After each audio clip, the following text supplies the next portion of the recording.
So, I hope you can hear me, please. Please use the headset. It's better. You can get it in front at the reception. It's better to understand me. I hope you hear me well. Thanks for the feedback. My name is Tobias Block. I'm Chief Strategy Officer within the eFuel Alliance. Actually, I have done nothing else than eFuels in my professional life. I started more than 10 years ago with the car manufacturer Audi. We built the first power-to-gas plants in Lower Saxony, in Werlte, 6 megawatt electrolyzers. That was an interesting project. I spent more than 5 years as an engineer trying to improve the business case, the efficiency of that project. Nevertheless, I realized it's more about the political framework. E-fuels will always be more expensive than fossil fuels. For that reason, we need a political support. We need clear mandates which create demand to have business cases. So in 2018, I switched the role from an engineer to a lobbyist. I first worked for the German Association of Automotive Industry, VDA, in Brussels, and since 2021 we have built up the eFuel Alliance. And please allow me this short block of advertisement. The eFuel Alliance is quite a young association with 170 members along the whole value chain. We are representing technology providers like Siemens Energy, Honeywell, but also a lot of interesting startups. We have a panel discussion later at 2:15 together with Eneratech, one of our members, and Rheinmetall on defense and energy resilience. It's in Hall 11. If you're interested in, happy if you could join. We also have classical oil industry on board, like Exxon, Neste, Repsol.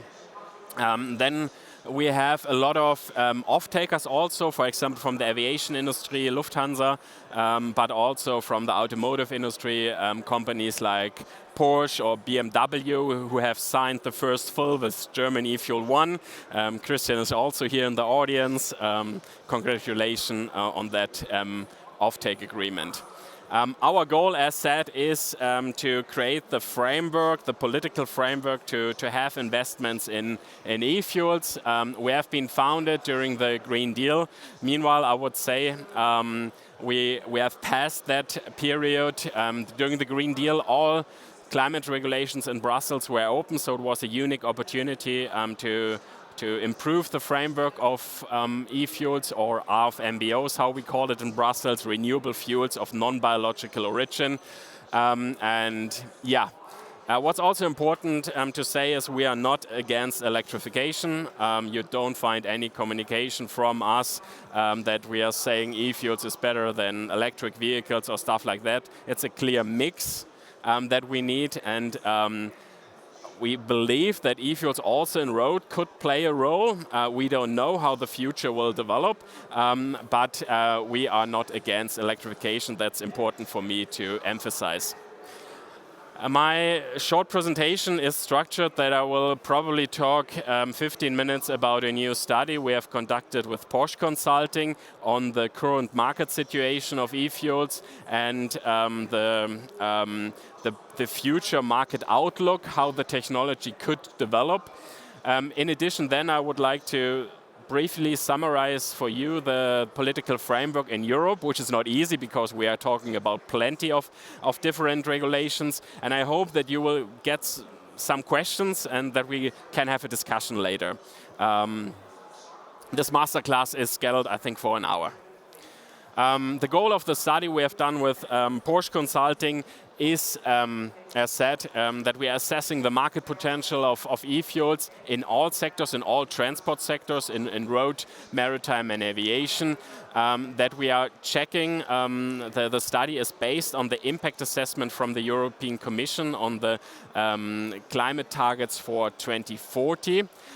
We have then done bottleneck analysis for different powertrain technologies in the road sector to see how realistic it is to scale up battery electric vehicles, for example, in comparison to fuel cell vehicles, in comparison to a combustion engine with e-fuels. Also to see how a future market, how much vehicles with a combustion engine are left, which need to be supplied with a renewable fuel if we want to meet the climate targets. In the end, we have compared the impact assessment from the European Commission with our bottleneck adjusted scenario.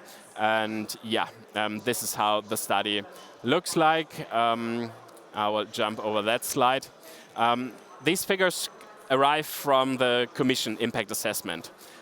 So even the Commission is saying that in 2040, in the fleet, we will still have 37% of the passenger cars with an internal combustion engine. This is just to show you how the future market will look like in Europe. Currently, we have 200 million vehicles with a combustion engine.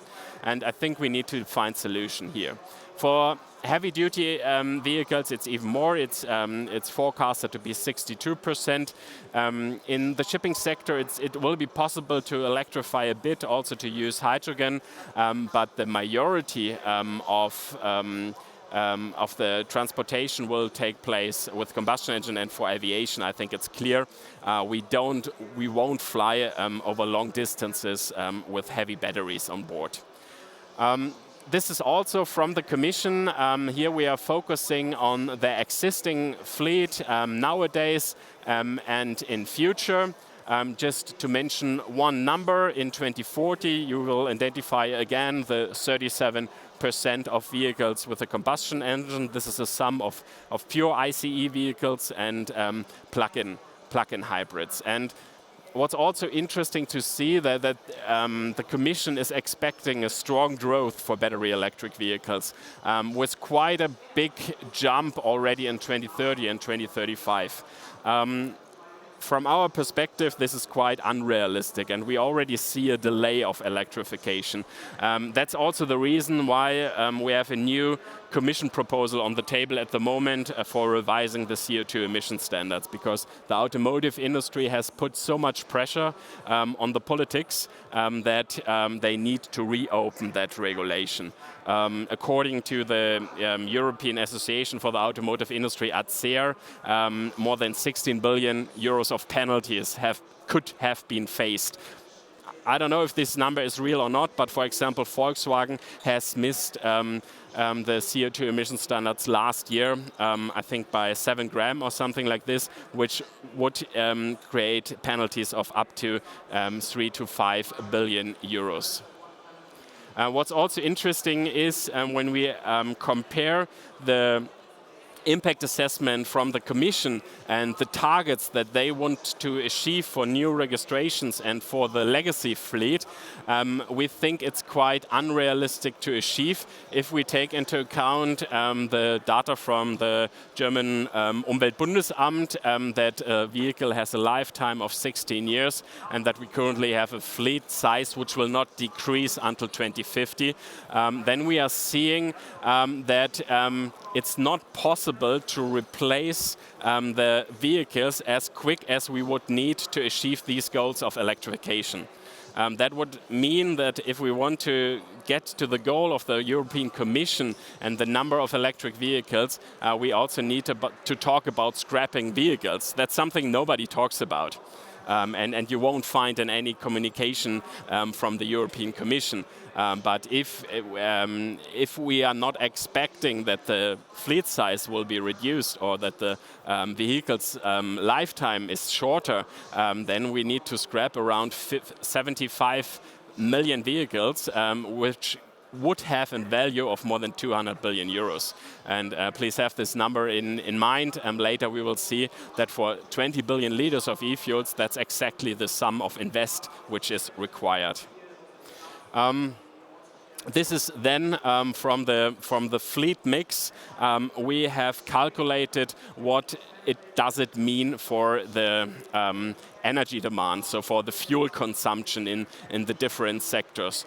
We see an increase for maritime fuel and aviation fuel. We see a strong decrease due to electrification for gasoline and diesel. And in addition, of course, electricity and hydrogen demand. This arrives from the European Commission's impact assessment. Nevertheless, also according to the Commission, more than 50% of the final energy demand are liquid fuels. So it's not just about electrification or pure hydrogen. We also think about hydrocarbons and other molecules. In sum, these are 128 billion liters of of gasoline equivalent. The consultants of Porsche Consulting, they are always calculating in gasoline equivalent. You can use any energy value, you can recalculate it however you like it. When it comes to the e-fuel demand, which is also part of the impact assessment, you see that it's basically for aviation and maritime, and we will later also see that we already see some demand through the implementation of the Renewable Energy Directive. This is interesting because today the implementation in Germany is in the Environmental Committee. Hopefully they will approve it, and I will tell you more about that later. As said, we then looked into different bottlenecks for different powertrain scenarios, for electric powertrain, for hydrogen, and for e-fuels. How have we done it? We have compared the global supply. So for the first 5 years, what are the global announcements? How much can be produced? Then we have light on the pledged scenarios from the International Energy Agency for a further forecast, and from 2035 onwards we have taken the year with the highest growth rate into account. So it's a quite optimistic approach, this is what then we compare the supply with the demand. So we see how many electric vehicles we will have in Europe, what kind of battery materials, for example, are demanded to meet that demand. And then we can identify that, for example, in the years between now and 2050 for lithium and nickel, we see a higher demand through electrification in Europe than we have announced projects for these kind of materials. This is just an industrial assessment. This is the number of projects which have been announced and agreed scenarios from the International Energy Agency. What's not considered here are economic reasons or social reasons that, I don't know, people are hesitating to switch to electric vehicles. We just wanted to rely on quantitative data here. What's interesting to see is, as mentioned, that for lithium and nickel, we have identified short and mid-term bottlenecks, and for the grid, for the charging infrastructure, there could be long-term bottlenecks. Also for the hydrogen powertrain, we see that not enough production of pure hydrogen has been announced to supply the fuel cell vehicles, mainly also in heavy-duty sector, which has been part of the impact assessment of the European Commission. What's interesting is that we see a lot of green bubbles for e-fuels. The reasons for that is also that the ambition level of the Commission is quite low here. So if you just have homeopathic amounts of e-fuels, then of course it's easier to scale it up faster, and you're not reaching any bottlenecks here. The study is available, the study is online. It's more than 120 pages, and we also have a webinar recorded on our YouTube channel. If you want to deep dive more, feel free. As mentioned, we have on the left side the values from the Commission impact assessment. On the right side, this is a bottleneck adjusted scenario. So we have now put as many electric vehicles in the mix until we reach a certain bottleneck, for example, lithium mining or lithium refinery. And then we filled up with other powertrain. The big difference is that we have a delay in electrification. From the 37% ICEs, we are moving to 60% ICEs in 2040 in Europe. This is our assessment, we have also sensitivity analysis in the study. If you say Europe, it's possible that Europe get more material because, for example, other regions like Trump administration in US are not following the electrification as fast as it was forecasted, then please have a look in the sensitivity analysis. It's always a potential future outlook, and I think nobody has the crystal ball. We just can try to see how different technologies will develop. The problem we have now is with more ICEs, we will have more liquid fuel demand. And if we use fossil fuels, it will lead to more CO2 emissions. In average, we are moving from the 124 billion liters gasoline equivalent to 180. In average, it's an increase of 14% within maximum in 2045 of 23%. So the big question is how we can meet the climate targets if we would have a delay of electrification. And as said, it's possible, at least this is what the Porsche consultants have identified, that we scale up e-fuels faster. What you see here on the bottom, the green area, is what's in the impact assessment from the Commission, and this is also binding due to existing regulations like ReFuelEU Aviation or FuelEU Maritime. On top, it's possible to scale up electrolyzers, to scale up synthesis reactors even faster, so that in theory, if you would put all the efforts in scaling up e-fuels, you could reach more than 200 billion liters of e-fuels in 2045. It's just an industrial analysis of production. It's not about economic analysis or other criteria, which for sure needs to be taken into account. But it helps us to reach the climate targets again, because when we have more liquid fuel demand and a delay of electrification, the CO2 budget of the European Union will not be met. This is based on a life cycle assessment, so also the vehicle production, battery production is taken into account here. But if we scale up e-fuels faster, it's still possible to reach the CO2 budget for Europe to allow us being below the 1.75 degrees Celsius. And that's the message of that study, that we can still meet climate goals, but we have to do both. We have to electrify and we have to increase the production of e-fuels. How is the current situation looking for e-fuels? The consultants of Porsche, they have different databases which they take into account, and they are analyzing more than 300 projects. These are just hydrogen derivatives, and we have excluded ammonia for industry purposes here. What's also not included in that map is, for example, electrolyzers and refineries, where we see most investments taking place at the moment. You can see also with the size of the bubble how large the facilities are. In Europe, we have more smaller and middle-sized projects. That's also due to political reasons, but also, for example, limitations in CO2 sourcing, but also due to the availability of renewable electricity, of course. What's interesting is a lot of activities in China. This has started way before the closure of the Strait of Hormuz, for example. China it's not really because of climate policies, it's also about energy resilience and being less dependent on fossil fuels. But we also see that these facilities, they plan to produce RFMBOs for the European market. So for example, the Danish shipping company Maersk has signed an agreement with the Chinese company Goldwind. And we have already three production plants being certified for RFMBOs from China.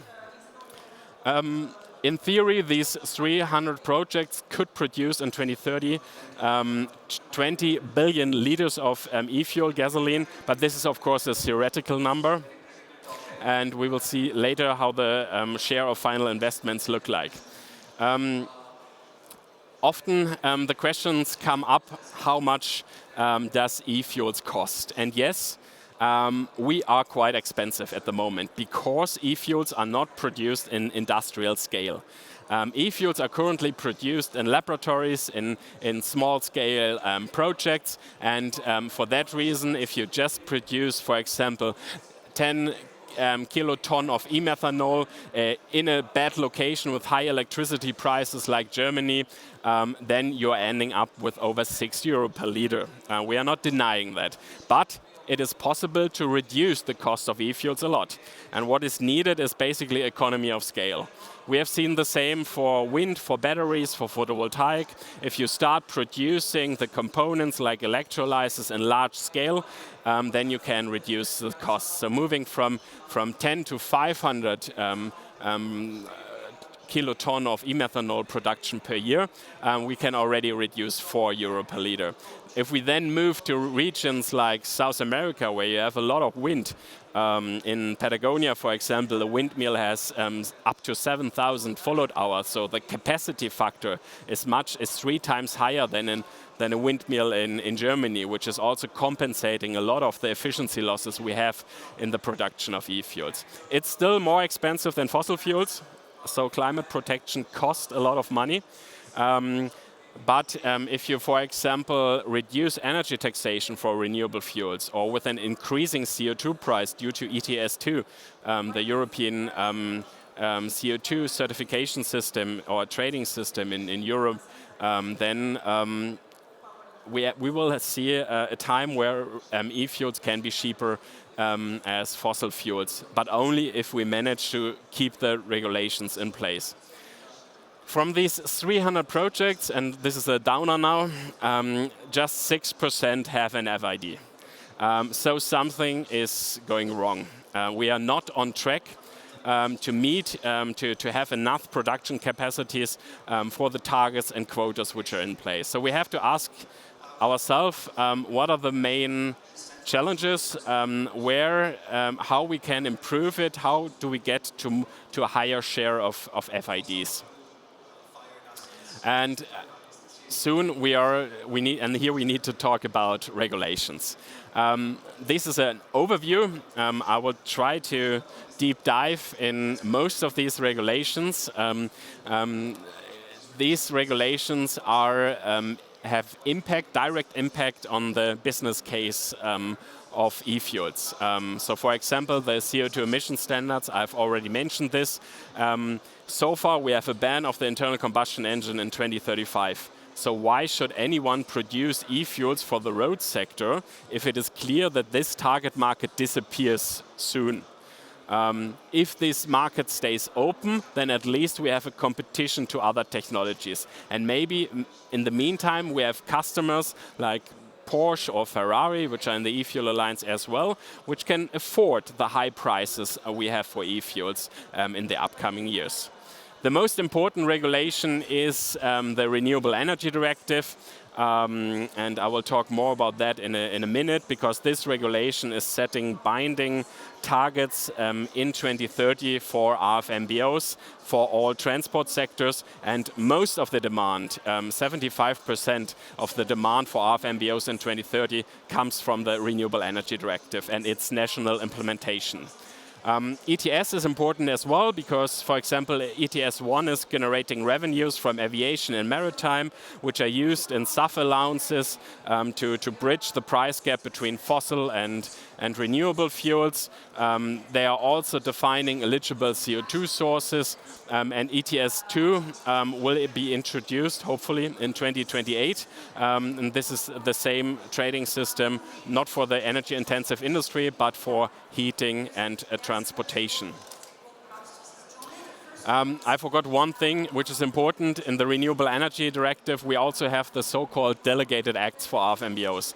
These are the production rules for e-fuels and green hydrogen. So if you want to produce green hydrogen for the European market, you have to show that you're using additional renewable electricity, which is not older than 36 months. When your electrolyzer starts operation, you need to prove temporal and geographical correlation. Industrial CO2 sources are forbidden beyond 2041, and all of this is increasing, of course, the production costs. And we are super happy that the Commission announced today that they will review the production rules by end of June. So they will start a new process much earlier. We also have quotas and targets for ReFuelEU Maritime, ReFuelEU Aviation and FuelEU Maritime, and the energy taxation I've already mentioned could be quite a big economic lever as well. Because the Renewable Energy Directive is the most important regulation, I would like to spend some minutes on that regulation. It's quite a development, starting with renewable targets, then adding also GHG reduction targets in the latest revision, which was finalized in summer 2023. And for the first time now we have sub-quotas for RFNBOs. And these sub-quotas are good because they will lead, in combination with high penalties for non-compliance, to a demand. Companies need to sign offtake agreements, and then you can go to your bank, to your financial institute, and hopefully get a loan for your project. So you need these offtake agreements to get to the FIDs, and for that reason our policy strategy within the eFuel Alliance is quite demand-driven. Most of our capacities we are spending in lobbying for more ambitious RFNBO quotas in the Renewable Energy Directive, as well as the ReFuelEU Aviation. The Renewable Energy Directive, it's a directive. That means it needs to be implemented in national law. Usually member states have 18 months. This deadline has been passed in May 21st last year. So only Denmark managed to meet that target. We currently have this map is getting greener and greener, so more and more member states are implementing the Renewable Energy Directive. Latest example is Netherlands. They managed to get an approval end of March. We have seen a first draft from Greece currently. In Germany, as I've said, it's today in the Environmental Committee. We are expecting that this gets approved, and then it can be voted in the Bundestag, in the German Parliament, at Thursday or Friday. And it could be approved by the Federal Council, the Bundesrat, by May 8, and then we have it in law. And this is important because business decisions need to have the legal text available, entered into force to make the important decisions. When we look at the demand which is created for RFNBOs by the Renewable Energy Directive, we have quite a different picture because the ambition level across member states is quite fragmented. We have, for example, Finland with a 4% RFNBO target in 2030 just for the road sector. Spain is going to 2.5% in 2030. Spain, Belgium and Germany also have targets until 2040, which is good because it provides long-term investment security. In Germany we are discussing today an RFNBO quota of 1.5, so in comparison to the cabinet draft of December, it has been increased by 0.3 percentage points. In 2032, it's already 3%. It doesn't sound a lot, but 1.5% in Germany means already 7 terawatt hours of RFNBO demand. That means 15 terawatt hours of renewable electricity required to produce these e-fuels. And for that reason, I'm confident with all these national implementations of the Renewable Energy Directive that we will have an industrialized production at least in 2030. And if we then take the fuel consumption forecasted by the Fit for 55 mixed scenarios from the European Commission, we can calculate how the demand in different member states is. And we have added on top the 1.2% from the ReFuelEU Aviation, which I will explain to you in a second. Overall, we see a demand in 2030 of already more than 35 terawatt hours of RFNBOs in Europe. Most investments currently are taking place in green hydrogen in refineries. Refineries have a high hydrogen consumption, and in most member states it's possible to use hydrogen in refineries. According to the consultancy Wood Mackenzie, already $5 billion has been invested in hydrogen in refineries. We also have in Germany a few projects like the Shell refinery in Rhineland, Wessling. They want to produce 100 megawatt of PEM electrolyzers. We have Total Energies in Leuna want to supply from RWE from Lingen green hydrogen. Therefore they need a hydrogen grid, by the way. In the Netherlands, we see investments also by Shell with a 200 megawatt project in Rotterdam, and also in France by Total Energies, if I'm not wrong. So the quotas are leading to investments, and this is also due to the penalty systems. We have different penalties in place. That's the problem with the Renewable Energy Directive. It's super complex because we have 27 different national implementations. In Germany, you have a penalty of 120 euro per gigajoule. In France, it's 110. In Poland, it's unfortunately so low that it's better for fuel companies to factor in penalties than to invest. So you really have to analyze these national implementations in greater detail.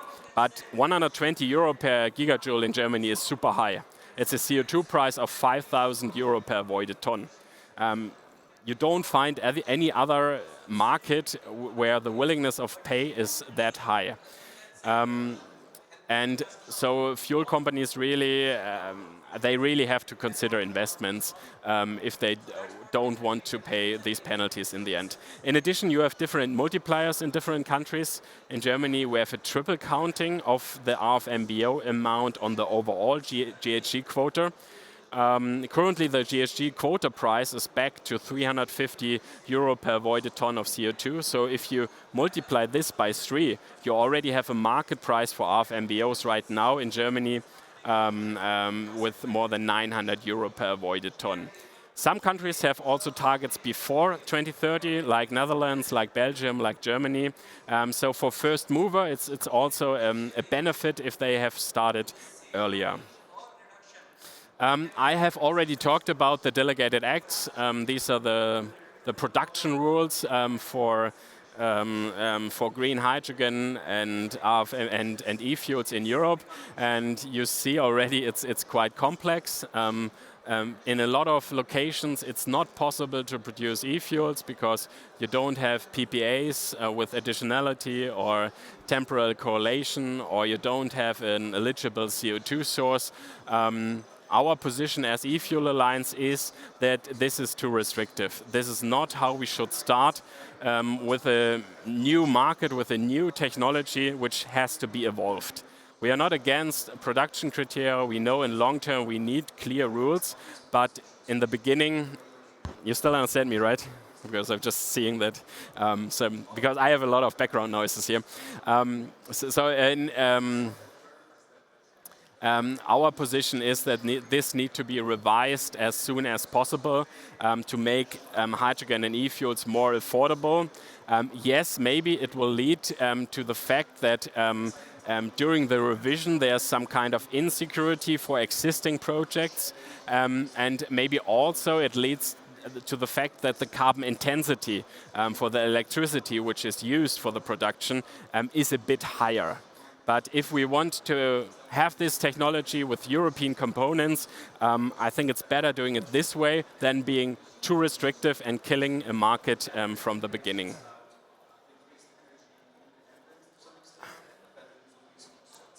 In addition, I just want to shortly talk about the RefuelEU Aviation.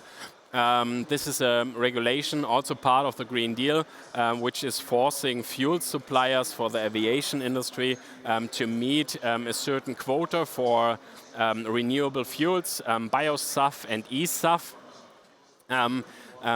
There are different criteria, what kind of airports have to meet that target, what kind of cargo flights have to meet it. I think you receive the charts later. If not, you just need to send us a mail. I also have 2 colleagues here from the eFuel Alliance, and they can help you out. This is the trajectory for the targets of the ReFuelEU Aviation. We have started in 2025 with 2%. That was not a problem for the aviation industry. They have met it. We will have the next increase in 2030, moving in total to 6%, and thereof 1.2% synthetic aviation fuel. And this is what the discussion is currently about. We don't have any FID for eSAF production in Europe.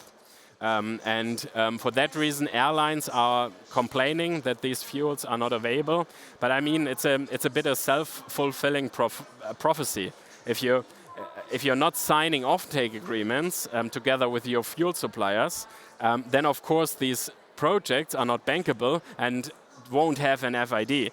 So it's a bit, they are complaining about a situation where they have caused this situation. We will see a big lobby fight next year when the ReFuelEU Aviation is in revision, it won't be easy to defend these targets. And that's also another reason why we think we should not slowly focusing on hard to abate. It's better to have more markets in parallel than just to be dependent on the existence of the eSAF targets. The targets are increasing to 35% eSAF plus 35% biosAF, which can only be met with advanced biofuels, so not with crop-based biofuels, by 2050. The same we have for the maritime sector, and I'm super glad that we have that regulation.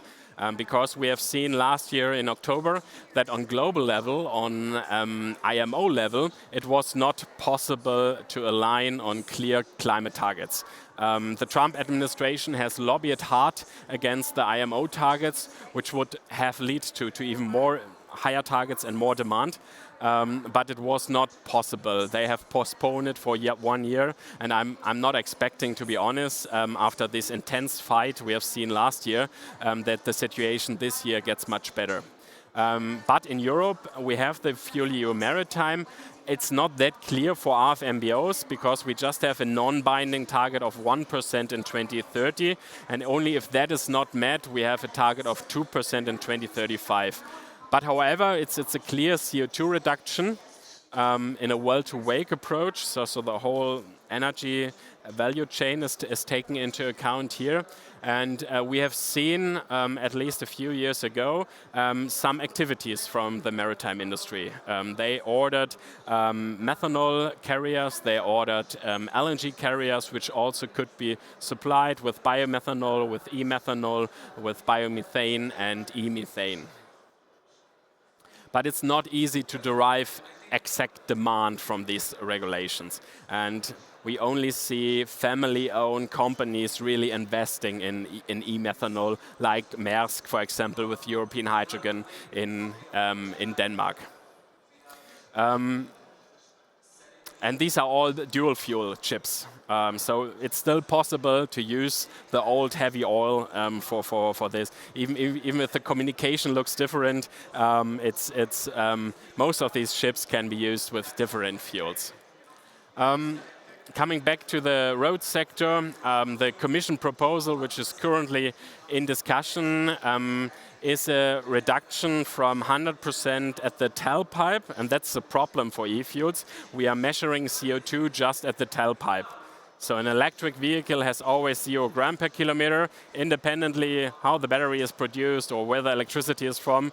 And the combustion engine has always the fossil tailpipe value because CO2 is measured at the tailpipe. And if I'm combusting fossil fuels or renewable fuels, it doesn't matter. I have the same CO2 value at the tailpipe. And if I want to have incentives for the use of renewable fuels, I have to get away from this tailpipe approach and have to consider at least a well-to-wheel approach, so where the energy comes from. The European Commission has proposed in December to reduce the target from 100 to 90% in 2035. and the remaining 10% should be met with 7% green steel, where we don't know anything, how that is calculated. It's all in secondary legislation, in delegated acts, and 3% are allowed for renewable fuels. So it's not a big game changer. Nobody will invest in e-fuels for the road if just 3% are allowed in 2035, not before. And so the Commission is talking about technology neutrality. All powertrains should be possible, but that's a bad joke.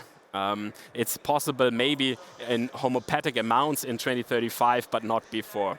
I'm happy that the German government last week in a meeting of the heads of the coalition agreed on a German position, because in the recent years we never had a German position. It was in Brussels the famous German vote, which means the German government had so many disputes that they couldn't find a position, and Germany had to abstain, and that was the German vote. Now we have a German position, and Germany is clear. They want to get down to 90%. They want to use e-fuels, renewable fuels already before, and mainly in vehicles which are exclusively supplied with eligible fuels. This is something which was in the impact assessment of the Commission, but not in the final Commission proposal. It's a compromise which has been found in the previous German government when Volker Wissing created a blocking majority, and the Commission has promised him that vehicles which are fully supplied with renewable fuels are excluded from that regulation. The industry has already formed a working group, the so-called Working Group on Monitoring Methodology, to show that it is possible to supply vehicles 100% with renewable fuels. We have, for example, 6,000 filling stations in Europe with HVO 100. We have around 5,000 filling stations with E85, and also 1,500 with biomethane for LNG trucks, for example.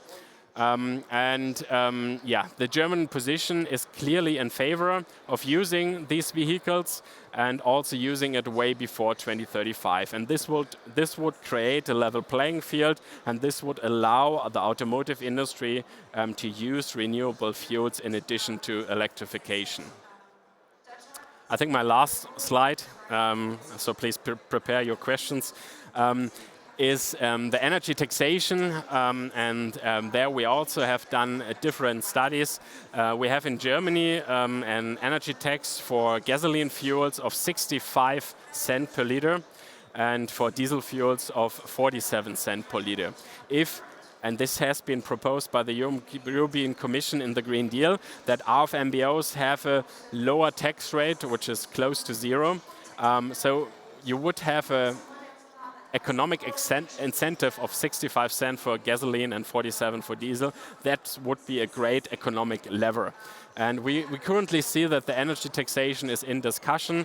In Germany, we are reducing the energy tax for 2 months now. Other member states have also announced similar approaches. And also today, the European Commission recommend member states to lower the energy taxation for electricity. They're not mentioning RFMBOs yet, but we are working on that. With that, my conclusion, and I hope I could provide some interesting information for you. With the Porsche Consulting study, we have shown that it's likely that the electrification will have delays due to industrial bottlenecks, next to the delays we already see for economic reasons, but also social reasons. For that reason, we need to get prepared. We can still meet the climate targets if we scale up e-fuels faster. But for that, we need higher shares of FIDs from the announced projects. Currently, we just have 6%. And this is something we can achieve by changing the regulation, which is open quite now. For example, allowing e-fuels in the road sector, increasing the RFMBO targets in the Renewable Energy Directive. And the RED IV discussion has already started.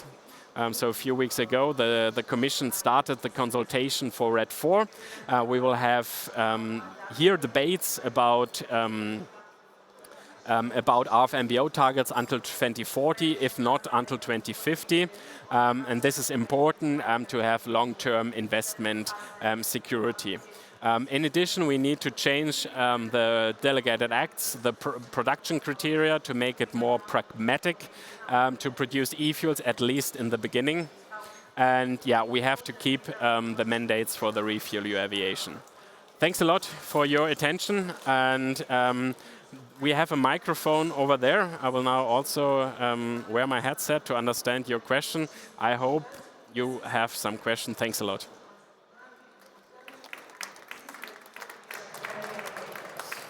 There's a question in the middle.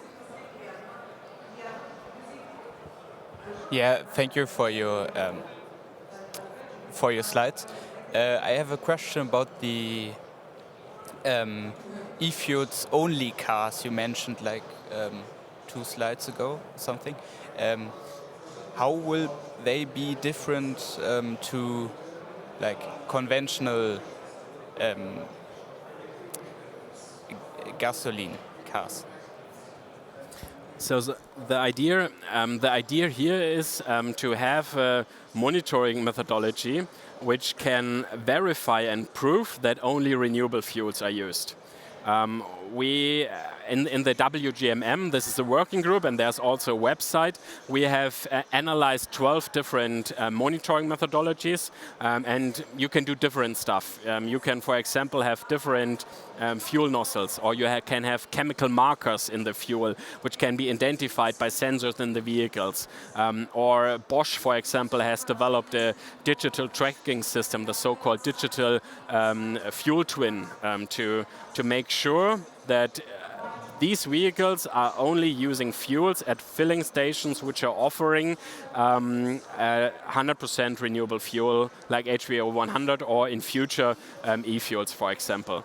And there needs to also we need to have an inducement system. So if someone is misusing that concept, then there need to be a penalty system. We have a similar system with AdBlue for diesel vehicles, for example. If you're not filling up AdBlue, your car will stop after a certain time. And we need some clear regulation also for these, we call them, or in the impact assessment of the Commission, they call them VEEF, VEEF, vehicles running exclusively on eligible fuels. Not e-fuels only anymore, because we are also considering all renewable fuels, including biofuels here. And yeah, that's the current approach. What's helpful is that we are talking about an automotive package. So it's not just the CO2 emission standard, it's also the automotive omnibus. And here the type approval regulation, the Euro 7, is open. And such a vehicle category doesn't fit in the CO2 emission standards. It needs to be implemented in a type approval regulation in Euro 7. It's currently possible. I'm confident that in the European Parliament we have a majority, because it's a clear position by the EPP, the Conservative Party in the European Parliament. And with the German position from last week, I also think that a majority in the Council is possible. So hopefully we will have such a vehicle category in the regulation soon. And many OEMs like BMW already announced that it's possible to bring those vehicles to market in a few years.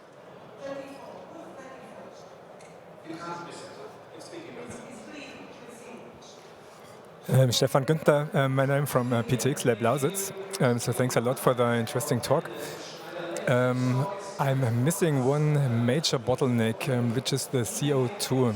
So might be that it's due to the methodology you used for analyzing the industrial plans for creating things, but nevertheless we could have analyzed DAZ plans as well. So according to our understanding, in the future you cannot use industrial point sources. They are not sustainable. Biogenic CO2 sources are also quite limited. So you need to come to DAC in the end. And this is really also a hard bottleneck already for the EU ambition scenario, but if you are tripling the demand, it might be an even harder bottleneck. So what's your answer on this? Yeah, CO2 is definitely or could be a bottleneck, but we have excluded the political situation.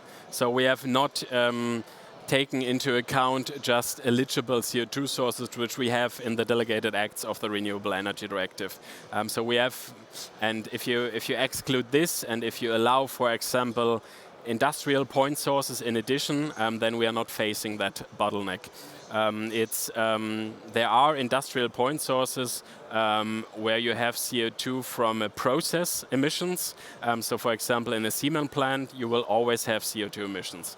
Even if you just use 100% renewable energy, you're breaking up the limestone and then you have CO2 emissions. It's the same in the chemical industry, even in the steel industry. If you're moving to direct iron reduction, you still have some CO2 emissions left, which have higher volume, high concentration, and therefore are quite eligible or are able to be used. Of course, it has to be in long-term compensated with carbon capture and storage, because these industrial point sources are adding additional CO2 to the atmosphere, but it's not a bottleneck. We have analyzed how fast you can scale up carbon capture. So amine scrubbing, for example, to get the CO2 out of the industry processes or biogenic processes. And the consultants from Porsche, they said this is not a major issue.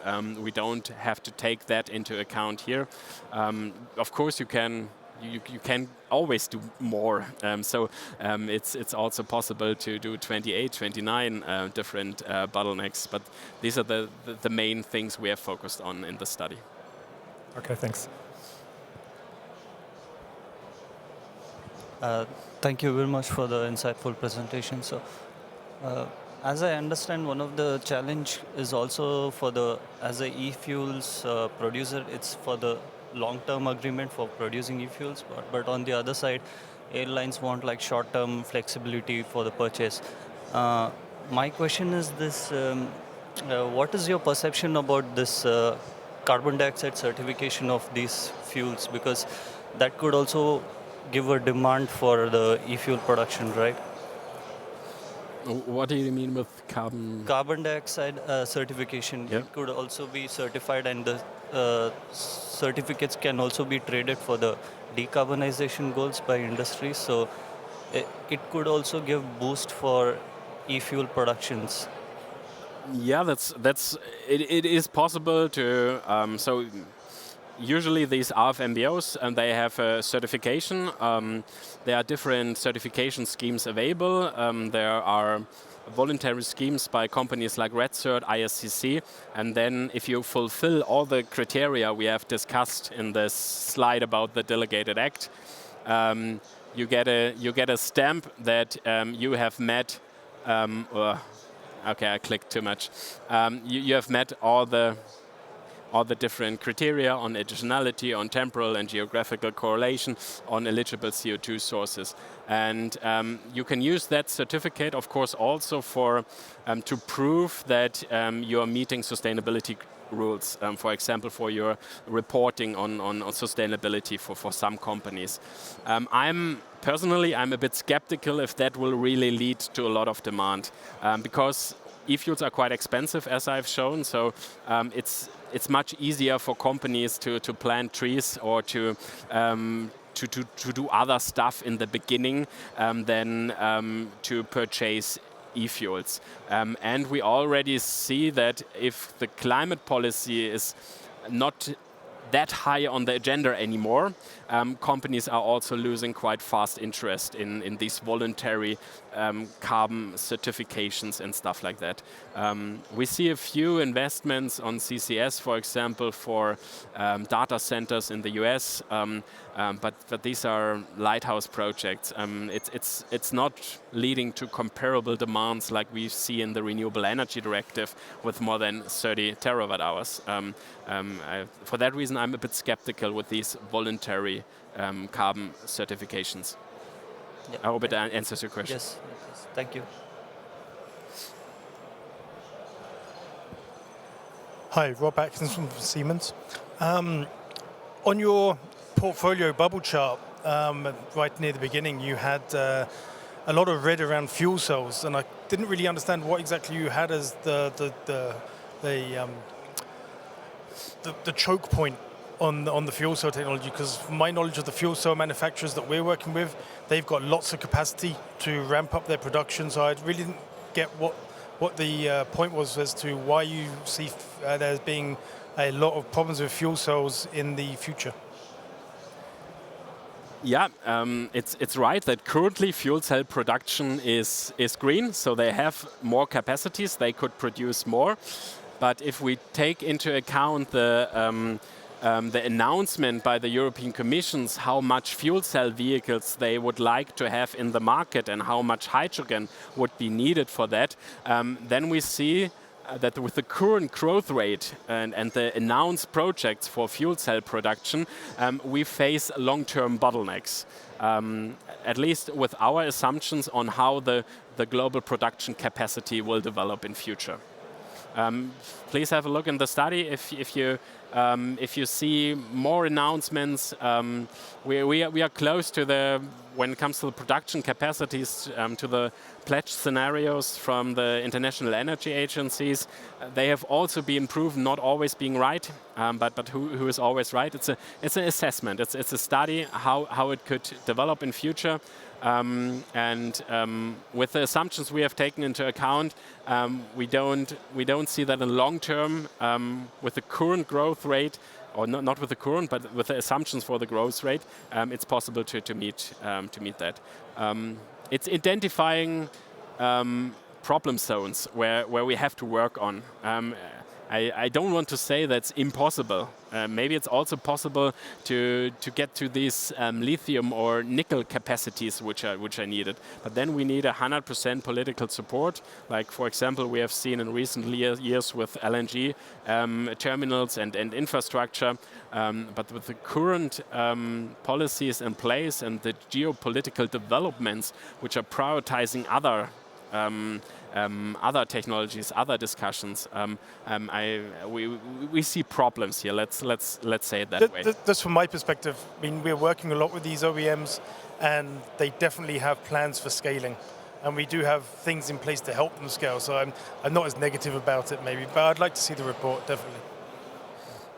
We just can take into account which is public available. If they all have plans how to scale up fuel cell production, it more might be possible. We have also compared to growth rate we have seen for other technologies in the past, and it's quite ambitious if you want to meet the numbers from the impact assessment from the European Commission. I think we have time for one last short question. Yeah. So I have a question. I'm from VW, and I see those cost estimation from Porsche Consulting. Yeah? And one question from my side is it with direct air capture in South America or without in the moment now? Because if direct air capture is more expensive than using from steel production or something else, yeah. And second question in the middle, they want to reduce the security.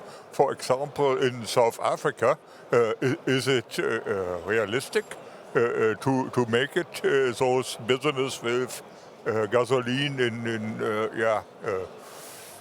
other countries, not using European standard? So for your second question, I would refer to the PTX Atlas from the Fraunhofer Institute, IEE.